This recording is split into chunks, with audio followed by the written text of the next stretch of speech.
I hope you boys came prepared to give your Oregon prediction. Oh, yeah. You should have known to prepare for that. Pat Brown is demanding score prediction. Week 2, Oregon.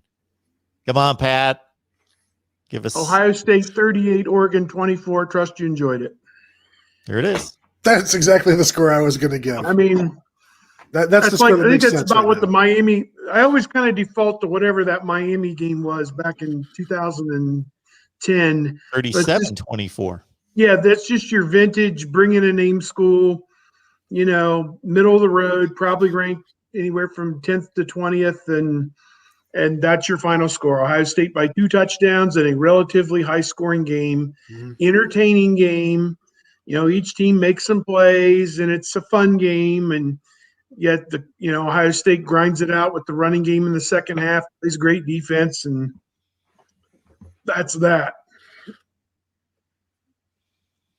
Talking to Ohio State football with these two, Tony Gerdeman, Buckeye Scoop, Steve Hellwagon from Bucknuts.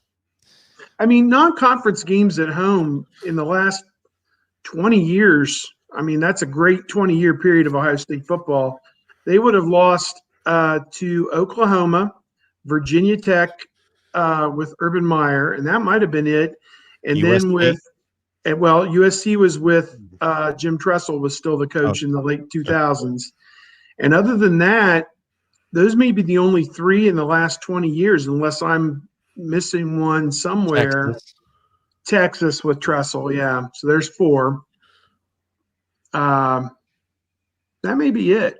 So they have a pretty good track record in those marquee non-conference games at home, typically. So, And next year, what is it? They're going to have Notre Dame at Ohio State next year. Is that right? 8 home games for the Buckeyes next year. It's kind of I think the only way they could get Notre Dame to work out was to do the home game next year and then at South Bend the following year.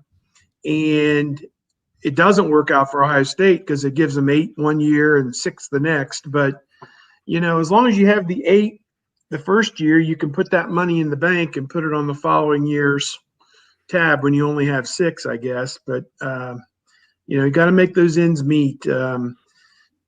As Gene Smith said in our call a little while ago, the pandemic is probably going to leave them about $50 to $60 million short for this one school year because they didn't have those 6, 7 home games, which probably about all they're missing out on, really. Because, basketball, they make a little bit of money off hosting basketball, I guess, but everything else is certainly a wash. So they got to come up with $60 million.